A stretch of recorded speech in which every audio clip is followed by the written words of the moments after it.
Hello दर्शक बंधु आपण मानक आमर ओडिया टेक चैनल को स्वागत जनाऊँगी।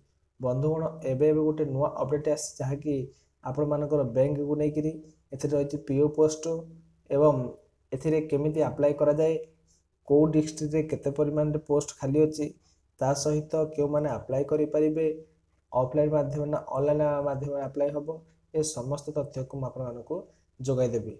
तो से आपण मानक कही रखुची वीडियो को स्किप न करी आरंभ शेष देखंतु जहाँफल कि समस्त तथ्य आपण मैंने पाइपर।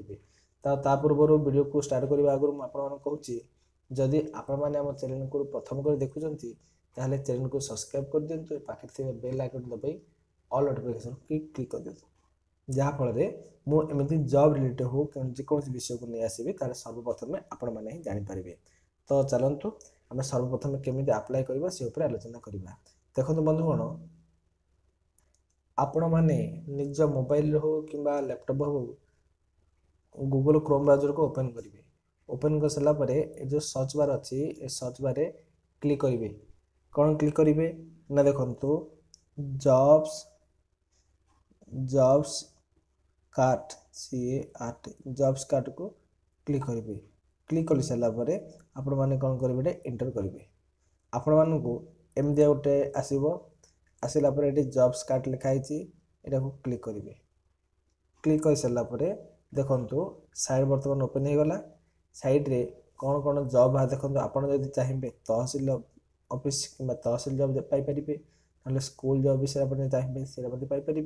रेलवे विषय डिस्ट्रिक्ट लेवल कि panchayat level post office block ये समस्त तथ्य को आप अति सहजरे पाइपर है। प्राइवेट जॉब अच्छी 10th पास जॉब अच्छी बैंकिंग जॉब अच्छी सब अच्छी। तो आपण मानक जहाँ पसंद से उपर आपण मैंने ये तथ्य पाइपर कि जॉब पे अप्लाई करेंगे।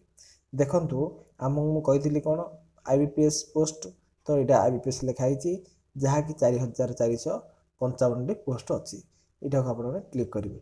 क्लिक कर सारापर ये गोटे इंटरफेस आसपर आसारा आपण मैंने कौन करेंगे संपूर्ण तथ्य को पढ़े। कौन देखु ये कही IBPS केते परिमाण पोस्ट आवश्यक केते कौन सब संपूर्ण तथ्य अच्छी एथिरे कौन हम 4455 पोस्ट रही एवं तार केबे रिक्रुटमेंट के बाहर कौन सब आम संपूर्ण तथ्य को आलोचना करवा। तो देखु नेम ऑफ ऑर्गेनाइजेशन ये किए कर institute of banking personal selection बा IBPS पूरा नाम।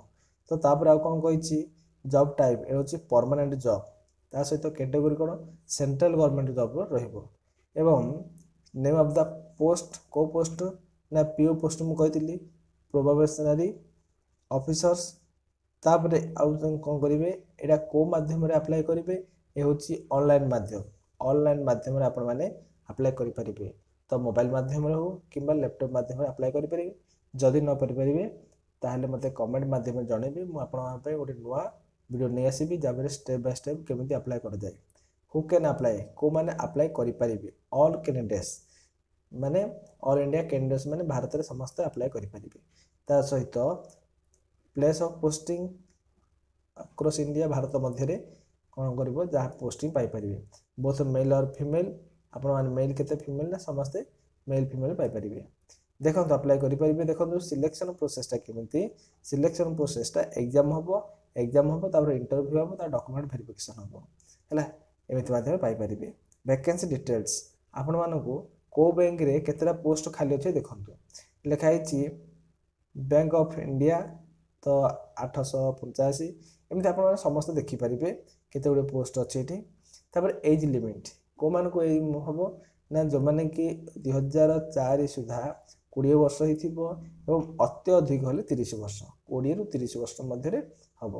तापर से कहे एज रिलैक्सेशन पर रूल यदि एज रिलैक्सेशन अनुसार OBC कैंडिडेट होते 3 वर्ष बढ़ो और SC ST 5 वर्ष बढ़ो एक्स सर्विस मैंने 5 वर्ष PWD SC कि ST होते 15 वर्ष हो जाए है।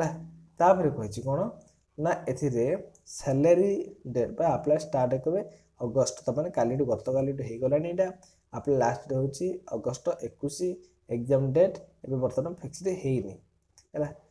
जनरल मान को 850 टंका फीस देवा पड़ो ଏବଂ SC ST ମାନଙ୍କୁ 175 ଟଙ୍କା ଫିସ୍ ଦେବାକୁ ପଡ଼ିବ ହେଲା। ଆଉ କ'ଣ ରହିଛି ନା ରିକ୍ୱାରମେଣ୍ଟ ଇମ୍ପୋର୍ଟାଣ୍ଟ ଡକୁମେଣ୍ଟ କ'ଣ ଡକୁମେଣ୍ଟ ଆପଣମାନଙ୍କର ଆବଶ୍ୟକ ହେବ ଦେଖନ୍ତୁ। All educational qualification certificate mark sheet ଆପଣମାନଙ୍କର ଯାହା ଏଜୁକେସନାଲ୍ କ୍ୱାଲିଫିକେସନ୍ ଅଛି ସେ ଡକୁମେଣ୍ଟ ଧରିବେ, ତା ସହିତ ଆପଣମାନଙ୍କର ମାର୍କସିଟ୍ ମଧ୍ୟ ଧରିଥିବେ। ପୁଣି ଆଉଥରେ କହୁଛି କ୍ୟାଷ୍ଟ ସାର୍ଟିଫିକେଟ୍ ଆପଣମାନଙ୍କୁ କ୍ୟାଷ୍ଟ ସାର୍ଟିଫିକେଟ୍ ମଧ୍ୟ ଧରିବାକୁ ପଡ଼ିବ। ତାପରେ ଭ୍ୟାଲିଡିଟି ମୋବାଇଲ ନମ୍ବର ଏବଂ ଇମେଲ୍ ଏଇଟା ମଧ୍ୟ ଧରିବାକୁ ପଡ଼ିବ। ତା ସହିତ ରିସେଣ୍ଟ କଲର୍ ପାସପୋର୍ଟ ସାଇଜ୍ ଗୋଟେ ଆବଶ୍ୟକ। One of ID card, ID proof ହେଉଛି ଆଧାର କାର୍ଡ଼ କିମ୍ବା ପାନ୍ କାର୍ଡ଼ ଧରିବେ। ତାପରେ ସ୍କାନର ସିଗ୍ନେଚର ଆପଣମାନଙ୍କ ସ୍କାନର, ଏତିକି ନିହାତି ଭାବରେ ଆବଶ୍ୟକ। ପୁଣି ଦେଖନ୍ତୁ ଆଉ କ'ଣ ନା ଆପଣମାନଙ୍କ ସାଲାରୀ କେତେ ମିଳିବ? ସାଲାରୀ 52,000 ରୁ 55,000 ମଧ୍ୟରେ ମିଳିବ ମନ୍ଥଲି। ତାପରେ କେମିତି ଆପ୍ଲାଏ କରିବେ ସେ ବିଷୟରେ ମୁଁ ସମ୍ପୂର୍ଣ୍ଣ ତଥ୍ୟ ଦେଇଦେବି ଏବଂ ଦେଖନ୍ତୁ କେମିତି ଆପ୍ଲାଏ କରିବେ। ଏଠି ଯାଇକିରି ଅନଲାଇନ୍ ଆପ୍ଲିକେସନ୍ ଲିଙ୍କ୍ ଅଛି, ଏଟା କ୍ଲିକ୍ କରିବେ। କ୍ଲିକ୍ କରିସାରିଲା ପରେ ଆପଣମାନଙ୍କୁ ତା ସାଇଟ୍ ନେଇଯିବେ।